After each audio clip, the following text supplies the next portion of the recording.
Good afternoon, everybody. I hope you can hear me clearly and well.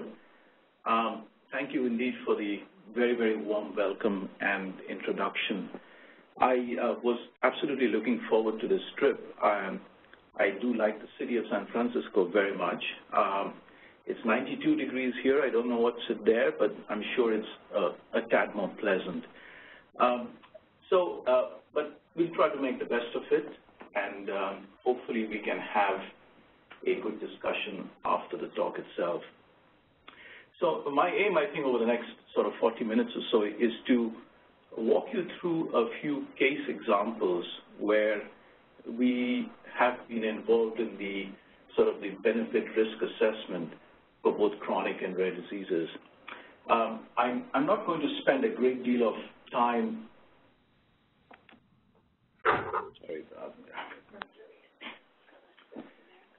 I'm not going to spend a great deal of time giving you a lot of organizational background regarding the FDA or the division or the different offices here, but kind of get into three particular examples, and hopefully through those illustrate how the FDA thinks about these problems and how does it actually interact with various organizations, either the pharmaceutical industry or other individuals to make its decisions.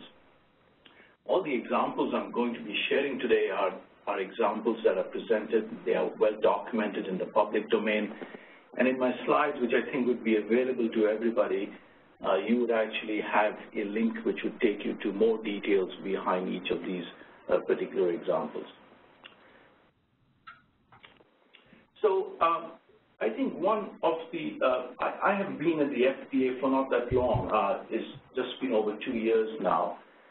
But one thing is clearly evident, that the concept of drug regulation and the role of the FDA, and more particularly CDER, has evolved. And it's evolved for a lot of reasons. One is that I think we are now really seeing biology come of age. I mean, we have a lot of research going on. There's an incredible amount of research going on in the genomic arena.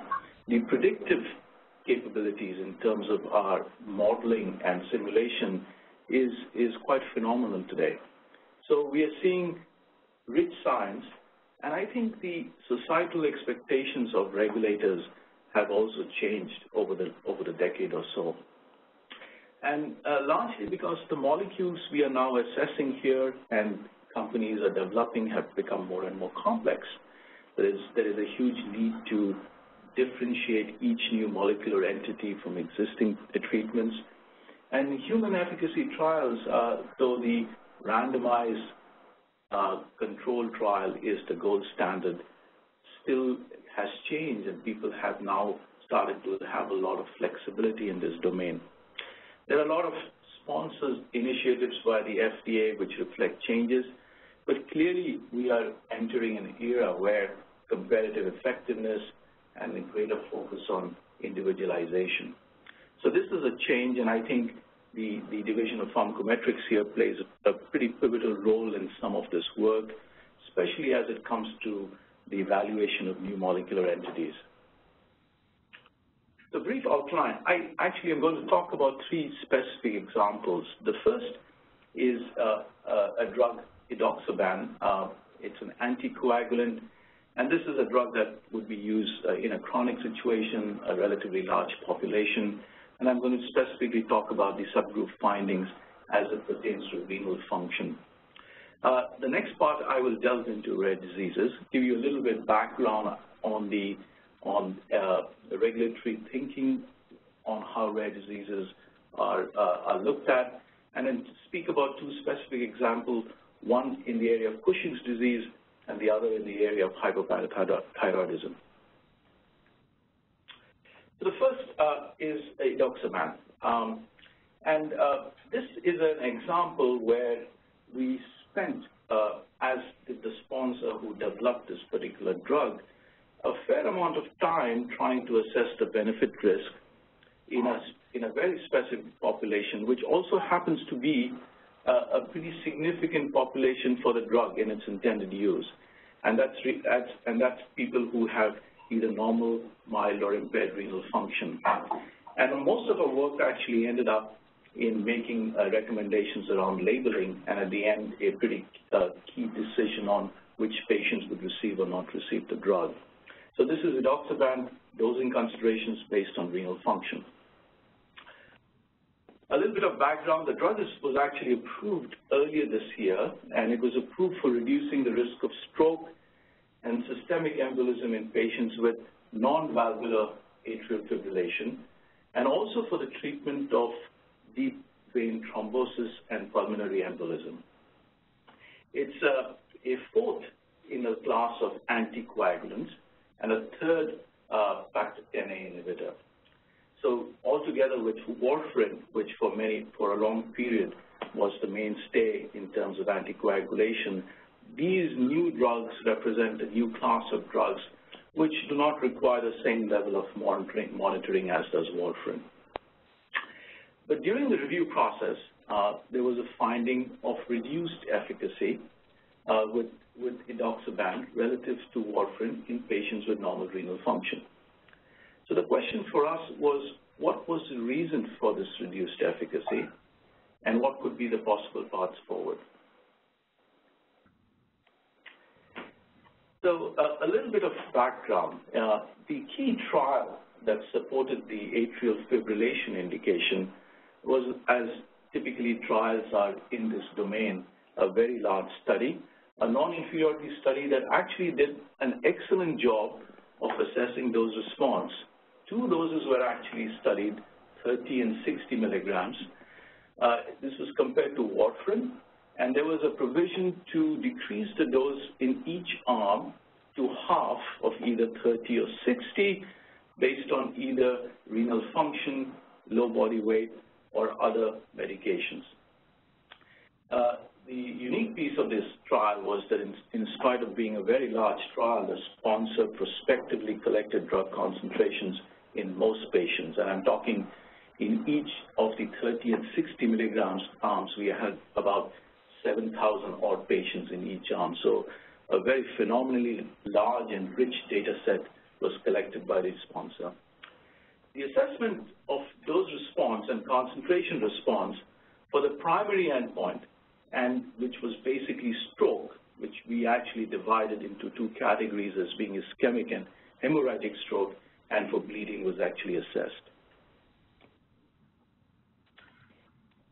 So I wanted to actually just illustrate this data first, because this is sort of the core statistical analysis that one typically sees.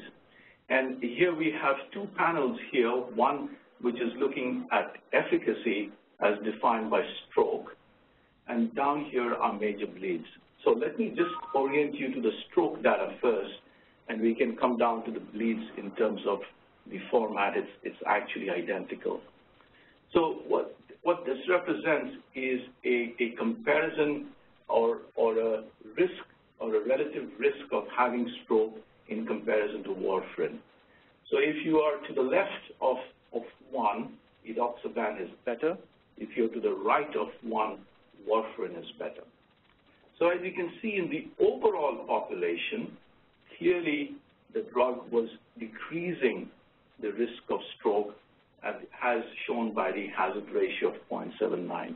So an overall 21% reduction in stroke. When we break this overall data down into 3 categories, as normal, mild, or moderate renal function, you can actually see a slightly different picture emerge. Is that the mild and the moderate are still better than warfarin, but the normal group isn't doing as well. In fact, the risk of stroke is greater in this group relative to warfarin. Both the mild and moderate still are doing quite well, though with the moderate group, which principally got 30 milligrams, you can actually see the confidence intervals slightly trending greater than 1. Now, this trend is also seen in a reverse way with major bleeds. Now, basically, as many of you know, this class of drugs the major side effect or safety event is bleeding. So higher the concentrations, higher the dose, you have a greater incidence of bleeds. So these are largely a category of major bleeds, and you can see that overall the drug is doing better versus warfarin in terms of bleeds. But again, the number of events for bleeds is the best for the normal group relative to the mild and the moderate. So overall, the drug, no question, is very, very effective.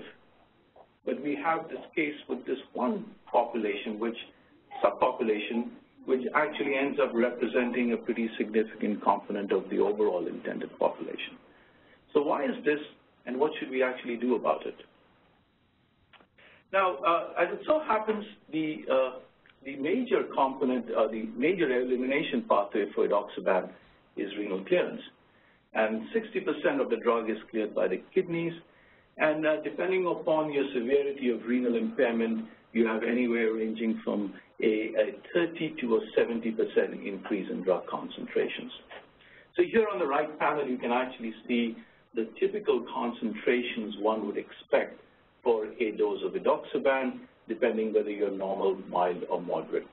So patients with moderate renal impairment received a twofold dose reduction in the actual phase 3 study. So this was prospectively done prior to engaging of the study. So clearly, if you would believe that the mild group is the one which shows the best efficacy in the overall population, then relative to the mild, the normals and moderates are clearly showing lower drug levels. And that trend is also shown in the overall risk for stroke in the overall efficacy endpoint. So when this data emerged, the sponsor had obviously done a very careful analysis of this, and we actually undertook a similar analysis on our end. And one of the things we wanted to understand is how much of the overall stroke reduction or the reasons for bleeds is being contributed by drug concentration. So we actually did a fairly comprehensive exposure response analyses, looking at many patient factors, and tried to understand the shapes of these relationships or what would be a necessary concentrations. So this graph is a little busy, but hopefully it shows clearly enough in terms of colors. On the y-axis is the probability of ischemic stroke within 1 year of treatment. And on the x is basically drug concentrations. And these lines represent the risk or the probability of having a stroke as a function of concentration for the three groups. Namely, blue is normal, red is mild, and green is moderate. Now you can actually see the normals got 60, the moderates got 30, and the milds got 60. The horizontal lines represent the warfarin reductions, so the probability of stroke for warfarin. So that's the benchmark we are looking for in terms of stroke reduction. So these shapes of the curves, for what it's worth qualitatively, are very, very similar. The key difference is that they have a very different baseline risk profile. So patients with normal, mild, or moderate renal impairment have a very different baseline risk of stroke, and that's reflected basically in their intercepts. But overall, the shapes are very similar. And what becomes clear, especially for the normal groups, is that at concentrations that we are typically seeing with the 60 milligram group, we have not done a very good job in terms of overall stroke reduction, and that these people would actually benefit from a slightly higher dose relative to the mild. Remember, this is the line of warfarin, so we actually would like to be somewhere here in terms of actual stroke reduction. The same picture is being looked at in terms of bleeds, and here this is perhaps as we move more to the right of this curve, a little bit more uncertain in terms of the true probability of bleeds, but we are pretty clear of what's happening relatively up to concentrations of 50 nanograms per mil. So the same trend here, higher the concentrations, greater incidence of bleeds, But here also the key piece is that even at concentrations of about 40 or 50 nanograms for the normal, we are not terribly increasing the overall bleeding incidence if we were to increase the dose. So this was the assessment we were trying to make in trying to understand how much of an increase of dose would be needed, at the same time not terribly increasing the number of bleeding events. So the fundamental principle here was exposure matching, with a slight difference that we had to make some adjustment for patients' baseline risk factors. But here you can actually see that relative to the 60 milligram group, either a 75 or a 90 milligram group would actually give us slightly more desirable blood levels in terms of overall stroke reduction.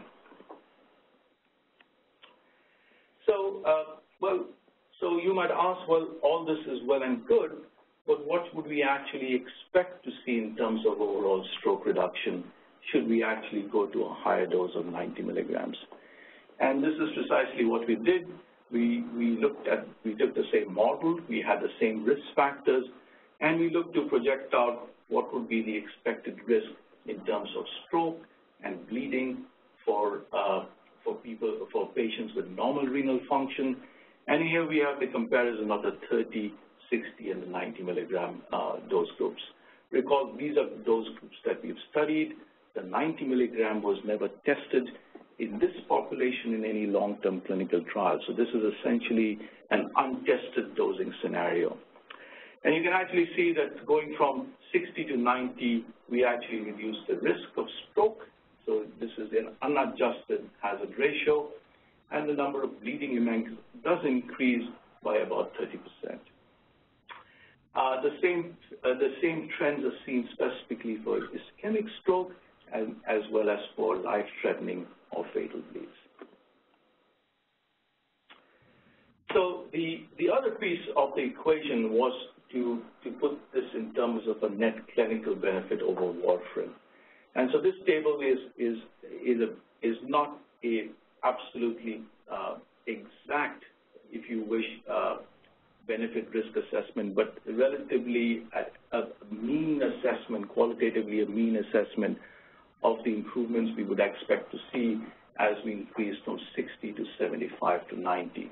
So this is looking at basically what would be the benefit over warfarin in terms of number of events for 10,000 patients per year. And at 75 and 90, clearly the number of strokes actually decrease, but we start seeing a little bit of an increase in terms of major bleeds. The same trend actually holds true in terms of ischemic stroke as well. And you can see this was clearly the principal stroke that we were actually centering on, and clearly a dose higher than 60 in this population would give us some benefit. Now, in terms of absolute numbers, you could argue that this doesn't seem to be a great deal, but it really makes a big difference in what is intended in terms of, because we really don't want any event. So it's one of those things where we actually absolutely want to minimize stroke to the minimum amount. Hopefully this is giving you a flavor of how an assessment of benefit risk was made. The exposure response analysis was at the core of this assessment. It actually suggested that a further increase in efficacy would be possible with a higher dose. It identified a reason for the reduced efficacy, and this finding, in close collaboration with other groups, was based on data from the Phase C trial and also a cumulative experience from other anticoagulants that we've actually seen over the years. The novel recommendation that we actually made was that a 75 milligram dose should be given to patients with normal renal function. And we actually suggested that we actually do not need to have a clinical trial, and that we would recommend this dose just simply based on a model-based assessment. We actually took this to the advisory committee, which actually met in October of last year. I actually we'll just pause here and let you just read this for yourself, because it kind of gives you a gist of how the advisory committee actually thought about the overall process. So for those in the audience, the FDA convenes advisory committees to give it advice sort of on feedback on critical decisions it's making in the drug approval process. Advisory committee tends to be a panel of experts in the disease area or other core areas, and they come from a variety of different segments, including patient advocacy groups and others. And the FDA relies on them as sort of a judge of how best to interpret its analyses. At the end of the day, the drug was actually approved. It's currently contraindicated in normal renal function. The advisory committee was not supportive of suggesting a 75 milligram dose without additional clinical trial. So at this point, there are ongoing discussions with the sponsor on how best that should be studied, whether it needs to be an efficacy study or a safety assessment. Okay, so that's a story of a benefit risk assessment for a chronic indication. I'm going to shift gears now and talk a little bit about rare diseases. So rare diseases or orphan drug development is quite a challenge. It's a challenge for companies who are developing these drugs, because these tend to be novel, unprecedented products in very small number of patients. Most or many rare diseases are serious and life-threatening. There's clearly not a lot of regulatory precedence with many of these products. And in many of these indications, we actually don't have well-established endpoints.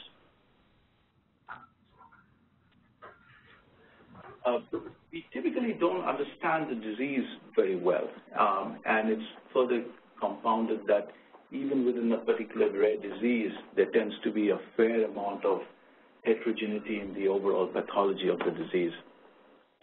The disease also affects pediatric patients, which makes conduct of trials enrollment very, very challenging. And so overall, in terms of conducting clinical trials, logistically, this tends to be a very, very challenging area. Now, the standards for approval for rare diseases are actually no different than for under indication, and that the statutes actually require substantial evidence of safety and efficacy, and that these should actually come from adequate and well-controlled trials. So for those in the audience thinking about this, this is quite a significant challenge. What's the control group going to be? What are the ethical basis for actually giving these subjects placebo treatment? How many trials would we actually need? These tend to be pretty significant challenges and issues for drugs which come under this class. So the FDA does actually apply some level of flexibility and a significant amount of scientific judgment with this particular drugs and areas, and especially when it comes to making decisions during the drug development process and in the approval process. This cartoon is just sort of to orient you. I think most of you, this would be something quite familiar, that we think about this in terms of a little bit of a pyramid. And the foundation for the pyramid for anything in rare disease is sort of a very fundamental understanding of the drug's natural history. We are learning more and more that the more we do this, we have a better handle on what's the patient, what is the variability in the endpoints that we expect to see, when should we actually initiate treatment. So having this fundamental knowledge of the drug's natural history is becoming very, very key. Other aspects of benefit risk assessment and how we can actually use data from the natural history and other kinds of studies from other trials in terms of a sort of a core meta-analysis concepts are becoming very, very important in this particular area. So models of natural history are becoming more and more important in our thinking. These obviously serve as a very good framework for existing knowledge about the drug's natural history. It actually, as we see more and more basis for early discussions with the agency. So we see more and more sponsors actually coming in and talking to us about the natural history as a basis for selection of endpoints, the patients, the variability in the endpoints, and typically how long should these trials be conducted for. These also are providing very good material for conducting simulations in terms of study feasibility, endpoints, duration, and sample size. So I'm going to move to one particular example in Cushing's disease.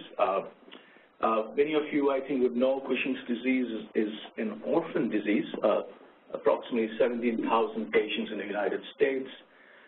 Basically, as a result of it, we have a lot of cortisol being produced. And this manifests itself and presents itself in some key symptoms. Typically, you would have patients who have some kind of a moon face, central fat deposit, weakness in the muscle, propensity for infections. And usually, we have challenges with hyperglycemia and hypertension in terms of adverse events. Now, this particular drug, Parathyroid, is now approved and in use for Cushing's disease. Came in seeking approval at a starting dose of 900 micrograms BID. We were interested in understanding whether a lower dose would be needed and what would be the potential trade-offs in actually initiating patients with a 600 microgram BID dose. Just to orient you to some of the details about the trial and the endpoint. The endpoint is basically a reduction in the urinary free cortisol levels. This is an endpoint which has a relatively high intra-subject variability, that within a patient you see a lot of variability, and so it's usually averaged out over 4 measurements taken over a period of time. The target is actually to reduce the levels down to less than 145 units. And so this was a target being sought in this particular population. Briefly, the trial, this is a trial which had 2 parts. It had a core study component and an extension component. There were 2 doses actually tested, 600 and 900 micrograms BID, 162 total number of subjects. And then at 3 months, based on response, which was the urinary free cortisol levels, subjects had the options to escalate either by a unit of 300 micrograms. That is, subjects who got 600 or 900 could escalate up to either 900 or 1200. This was done in an unblinded manner 3 months into treatment. The primary efficacy assessment was done at 6 months, but for our purposes, we were really interested in what's happening around 3 months in terms of dosing. The extension phase was largely for additional safety data. So a little bit about the efficacy results. This was a very strict criteria in the trial, and statistically was represented by the lower limit of the 95% confidence intervals of the proportion of responders within the treatment arm. So, we wanted actually the lower confidence interval to be at least 15% in terms of a total responder population. Here are the results from the actual trial. You can actually see that the 900 microgram BID clearly won, about a 27-26% response rate, and the lower confidence interval clearly beating 15. The 600 microgram actually failed to meet the pre-specified efficacy endpoint. But clearly, you don't need to do a lot to see that clearly there is a dose response here. We are missing this lower bound for a variety of reasons. But there is some amount of response to responders in the 600 microgram BID dose. Now, one of the big motivations in actually thinking about the 600 microgram BID dose was a pretty remarkable hyperglycemic effect on treatment, and that 38% of people in the 600 group and over 40% in the 900 microgram BID group actually had a close to 1.4% increase in the absolute A1C levels. So this clearly was a cause for concern. And the question here was that could we actually start people off at 600 and have them titrate to 900 in spite of the lower 600 microgram BID dose not meeting the strict statistical criteria. So you can actually imagine this is actually moving away from very strict sort of statistical assessment to actually making an assessment of feasibility of a lower dose. And we actually thought we could actually do this because the concentrations between these two doses there was significant overlap, there was relatively high individual variability, and so the exposure response analyses became the key primary basis for actually selecting this dose. Now, as it so happens, for this as well as many indications, where you start will depend, where you end up actually depends a lot on where you start. And clearly, this is just a cartoon, but people who had higher levels of baseline cortisol were not going to get to the same levels as someone who had a lower cortisol levels. So the baseline cortisol levels was a significant predictor of overall response. And this is actually shown by this very simple cartoon, which is just taking the data and predicting out that as a function of baseline cortisol levels, what is your probability of response. So clearly, at a baseline cortisol level of over 2,000 nanomoles per day, you have a very low likelihood of actually seeing a response. It actually so happens that the 600 microgram dose, the BID arm, had actually the higher baseline levels, and these were clearly the arm that didn't do actually as well statistically as the higher dose group. So clearly, this was a case of randomization and getting the stratification right, but this was actually not known as clearly until the data all came together. So the 600 microgram dose arm included patients with a less favorable prognosis. So we actually conducted the analysis accounting for baseline factors, and this is a very simple relationship, and it actually clearly shows that it really didn't matter whether we did 600 or 900. Once we adjusted for baseline factors, you would have the likelihood of responding to be quite similar. The end result of this was that 600 microgram was identified as an acceptable starting dose, taken to an advisory committee who also agreed with the finding. And this is basically a lack of an exposure response between the two dose levels and the motivation that the hyperglycemia being seen at the higher dose levels was a symptom. So 900 still remained an option for people who didn't have very good response, but the focus was to really build in a careful titration mechanism for this particular indication.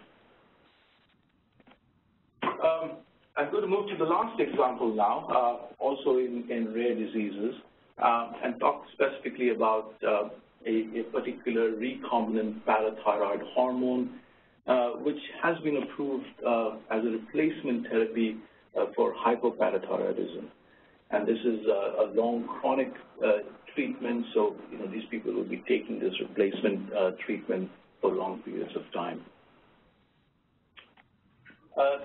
Before I actually get into this, and I'll sketch out what the particular issue was, just a little bit of background for those perhaps not as familiar with the way PTH actually exerts its action in the body. So PTH is obviously an endogenous hormone, and it has multiple effects taking place primarily on the kidney and the bone. And its main main role is actually maintaining calcium homeostasis. We would like to see higher levels of calcium in the plasma, lower levels of calcium being excreted in the urine, and this all has effects on bone resorption. And the absorption of vitamin D is actually being mediated from the gut for those people who are taking either vitamin D supplementation or oral calcium. So a relatively complex mechanism, a lot of feedback mechanisms and feedback loops that are driving the overall pharmacology of PTH. Physiologically, we have learned now that keeping sustained levels of PTH over a 24-hour window is very, very essential for maintaining tight control in the excretion of calcium in the urine. So on the left panel is sort of this is data from the literature where they looked at the temporal pattern of PTH over a 24-hour period and a similar profile in terms of excretion of calcium in the urine adjusted for creatinine. And you can see these are mirror images of each other. So as PTH is tight, so is the overall circadian pattern for the excretion of urinary calcium.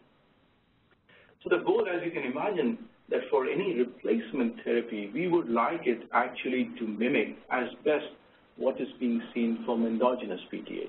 So as the ideal PTH replacement treatment would be something that actually mimics this physiological pattern so we can have a relatively tight control in terms of urinary calcium.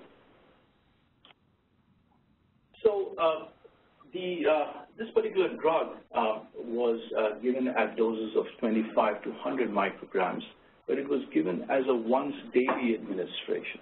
And the once-daily administration actually does not mimic physiological PTH profiles. The effects on pharmacodynamics as it relates to calcium excretion is very, very short-lived. And this was actually seen in terms of the excretion of calcium in the urine, which we wanted to keep below a certain threshold value. So in the efficacy and safety trial, there was very inadequate control on hypercalciuria.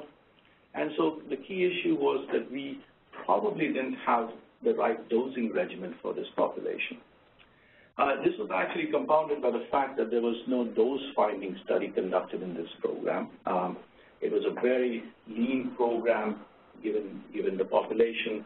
And so the question was, how do we actually go about optimizing this?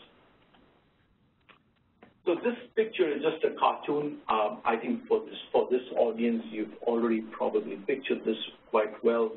The top panel actually is showing what happens when you give PTH, its effect both on serum calcium or on the urinary calcium, and what happens typically to a 24-hour excretion pattern of calcium in the urine. When we actually move to a slightly different profile, either a BID regimen or a more sustained kind of a pattern, we kind of see kind of a more desired physiological profile. And also whether or not we would see a similar reduction in the overall patterns in terms of urinary calcium. So these two question marks, because we actually didn't know. We had no data in which to actually make this particular assessment. So we actually went back to what we would call as a systems pharmacology approach. This is the first example where we actually used the systems pharmacology model at the FDA in terms of any regulatory decision making. We actually borrowed a model that's been well published by these authors, which is primarily geared for calcium homeostasis in the area of bone remodeling. And it had all the necessary components that drove calcium homeostasis, with components for the bone, components for the gut in terms of oral calcium, as well as the kidney. So we actually took this model, we adapted it to this particular population, and tried to make an assessment of what would happen with alternate dosing regimens. Just to give you a sketch, this is how we actually went about it. For those interested in the detail, The setting was that we had almost no endogenous PTH pool. Subjects had some kind of a background therapy in terms of oral calcium or oral calcitriol. And then we looked to assess what would happen in terms of the PKPD profile, in terms of drug concentrations and calcium levels.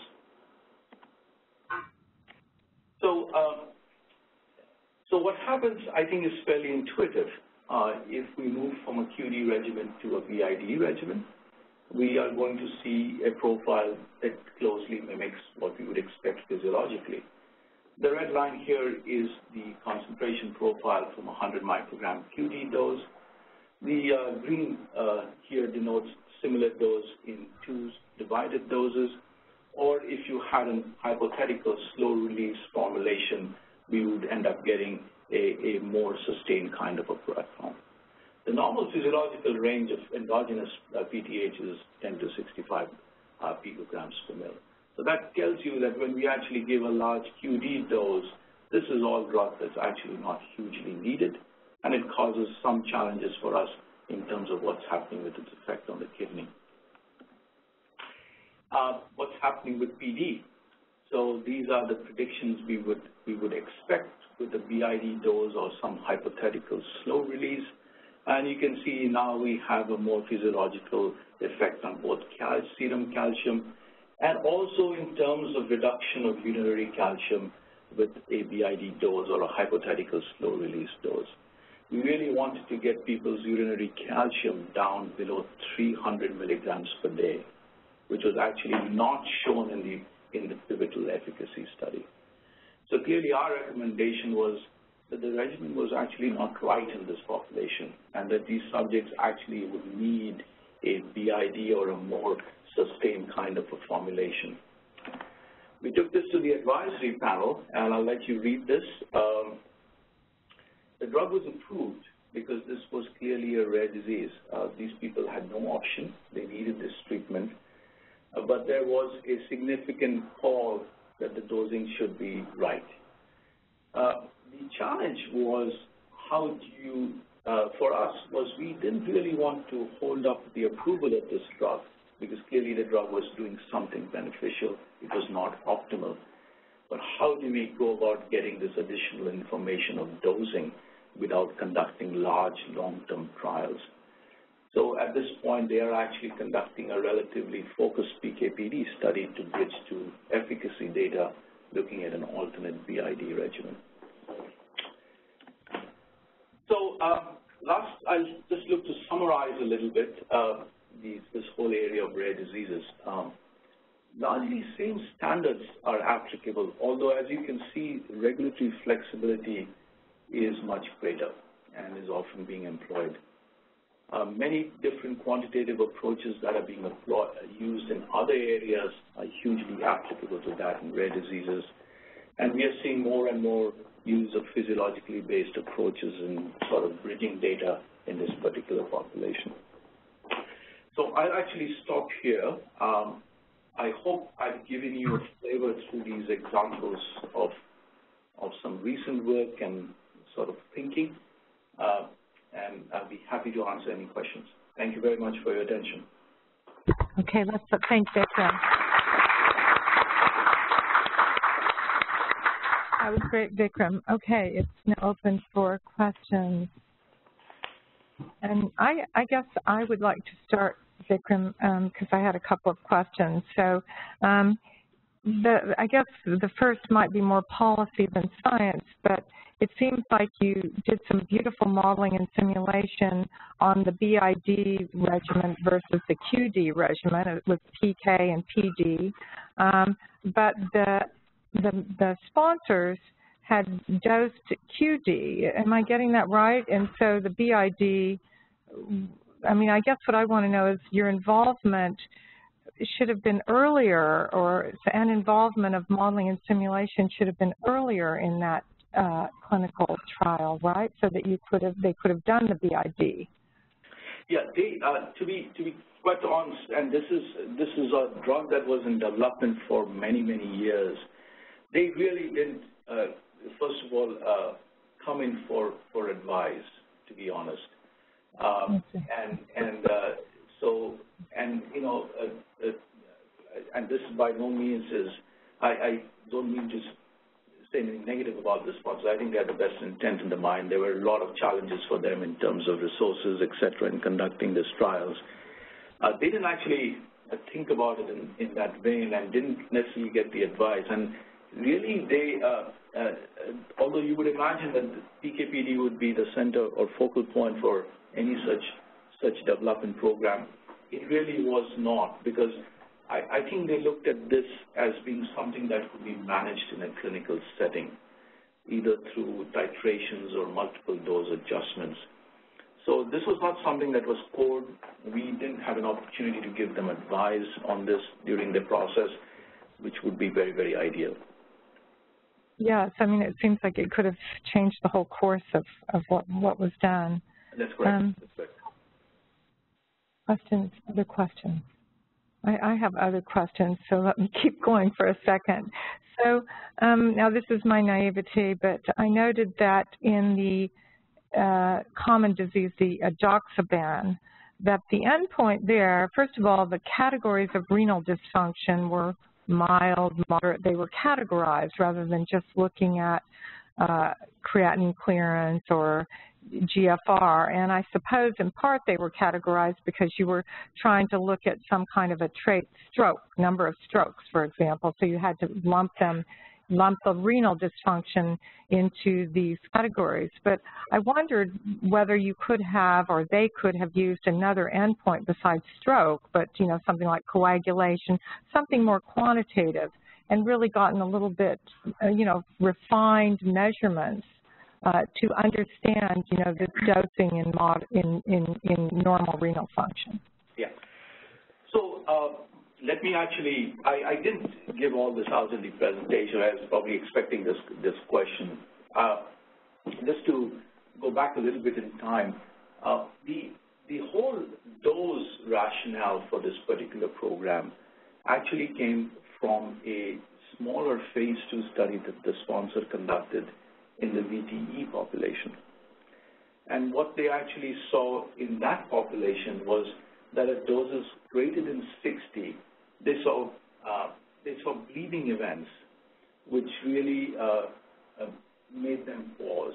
So they really didn't want to have a lot of bleeds, and they had their own reasons for that.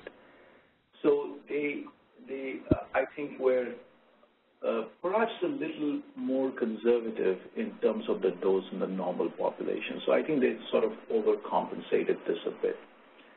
Now, when we went back and we looked at the coagulation markers, and they had a few of these, as you can expect, that the concentrations in terms of coagulation, for example, here factor 10A inhibitions, we are looking at concentrations pretty much higher than what we would typically expect in terms of the core EC50 in terms of a particular pathway inhibition. So that data, when we actually looked at it, we could not find any differences across these particular subgroups. And at the end, clearly here in terms of the overall decision making, if we have a primary endpoint, we focus on the primary endpoint. Although we clearly know pharmacologically that it's, this is sort of somewhat of an indirect relationship through other mechanisms relating to reduction in stroke. But the biomarker data or the target data didn't provide any more granularity on this. Okay, all right, that's interesting, because I would have thought you might get better from that. Questions? Get them for a few minutes here. Take advantage of them. I'm encouraging the audience to ask questions. I've got one of my own students here, Deanna. Do you want to come up here and it'd be easier, otherwise I have to interpret.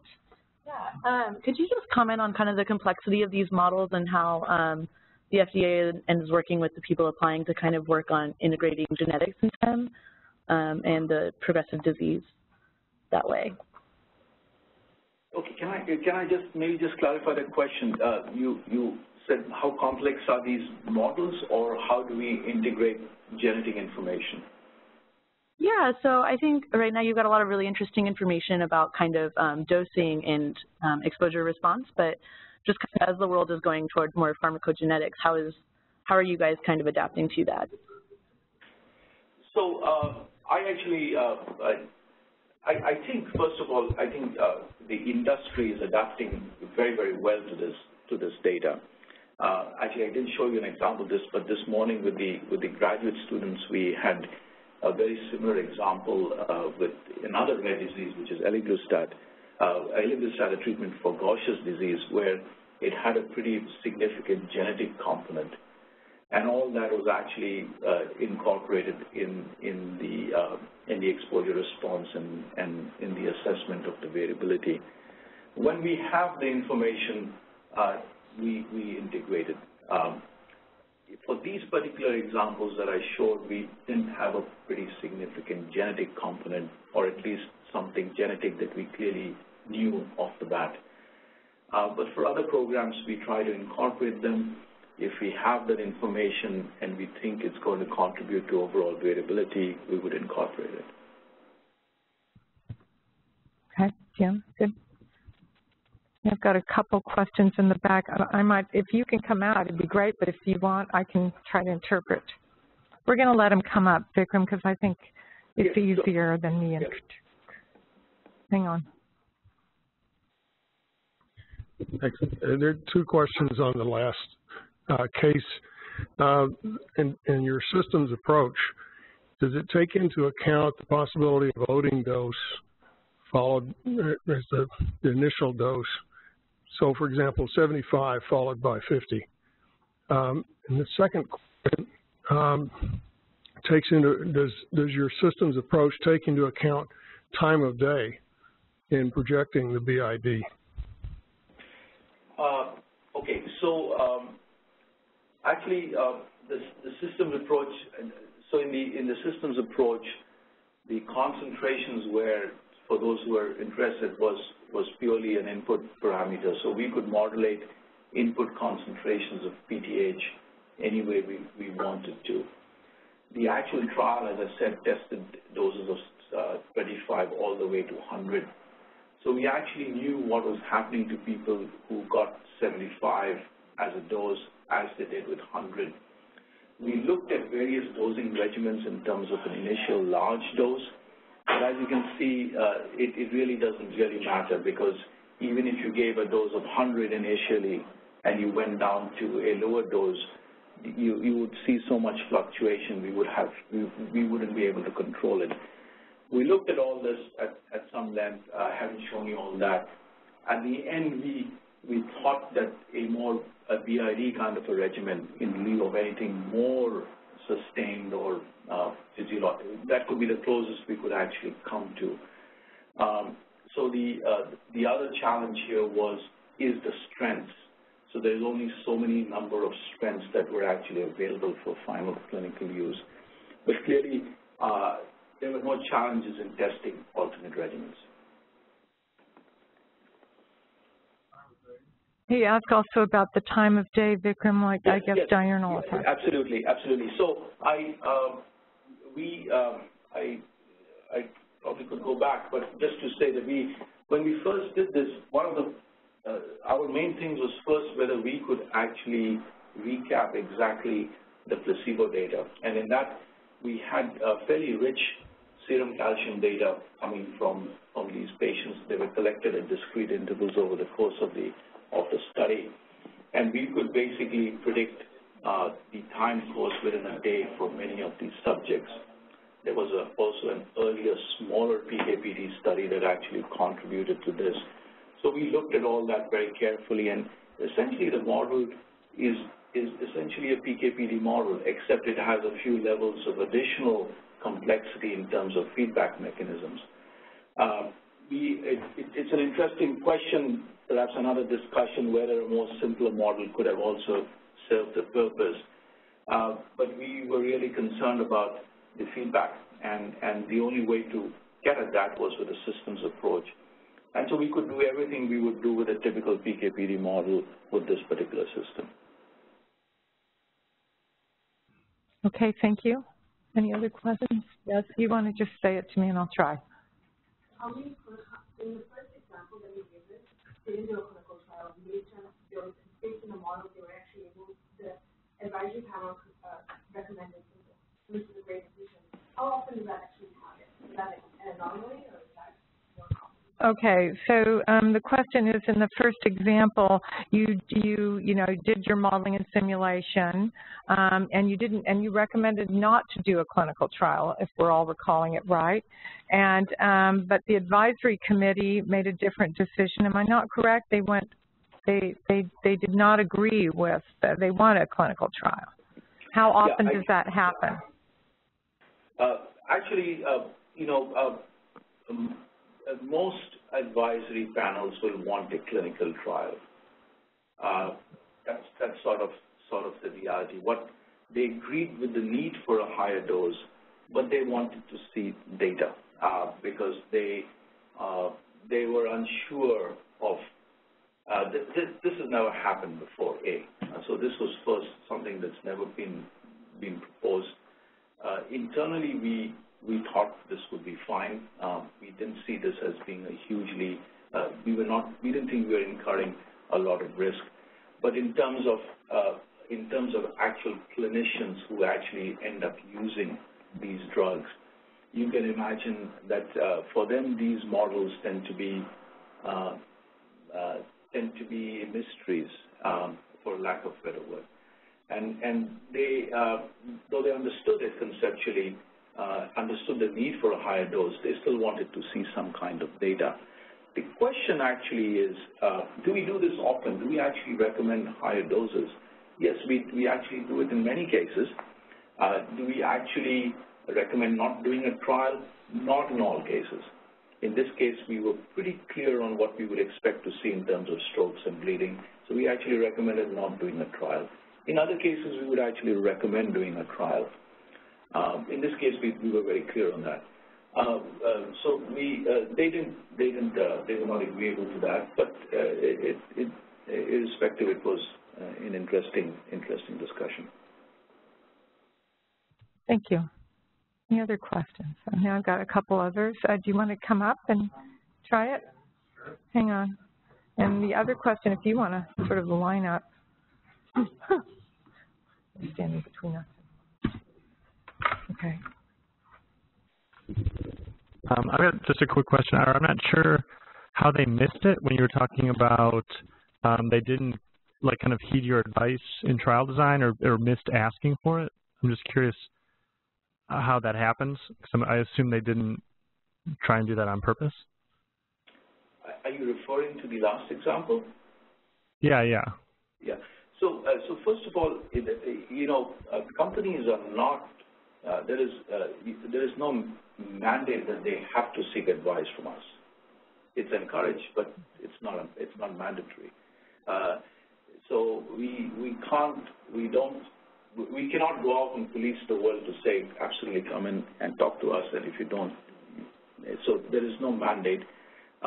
This was a long program, many shifts, as you can imagine, many hands changing.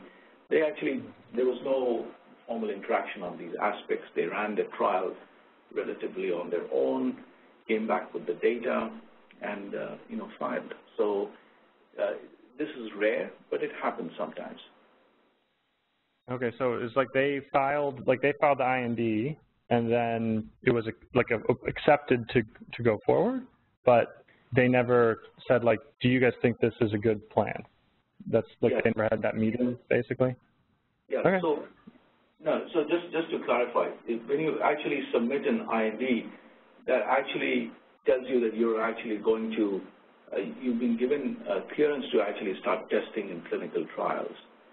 During the IND process, many sponsors run many trials. All trials, all protocols, all programs, every detail doesn't necessarily come for consultation to the FDA. Okay, they run many trials. There are phases where the FDA actually encourages formal consultation. Typically, when you at the end of phase 1, at the end of phase 2, that was not the typical practice for this program. All right, thanks. Thank you. I think I do have two burning questions. Vikram, it's late for you there. Do you guys, okay, she said no. Can you? Oh, yeah, a quick question. Please don't be shy. I mean, I'm fine. If you need to ask something and I can help, I'll be happy to answer. But please don't be shy. One here. Okay. Yeah, just hang on. We've got someone coming up. So thank you. So this question is related to Kathy's question. So I was wondering for that particular case, the other way we can model it is that we can put the creatinine clearance as the continuous variable and then look at, for example, using a logistic regression. So I guess my question is more general that from the FDA perspective, would you be open to different types of models that's proposed by the sponsor that's more tailored to a particular type of endpoint or particular type of disease type? Would you be open to that? And a second question related is if we want to have this type of discussion with the FDA, would it be, for example, a type C meeting to be able to discuss with you? Yeah, I should ask, which I did before. So I assume you are from a pharmaceutical company? Yes, I am. Okay. He says yes, he's from Genentech. Oh, he's from Genentech. Oh, okay. Okay. Yes, so there is quite a bit of flexibility on the types of models that one uses or can use. In this particular case, we actually did this in terms of a continuous covariate, just in case I didn't give that level of detail here. And if you need to interact with the FDA on these topics, a Type C meeting is typically the path to go. Okay, great. All right, I am going to end this, and just thank you so much, Vikram, for staying late and for giving such great presentations and interaction. Thank you very much. Thank you. Thank you.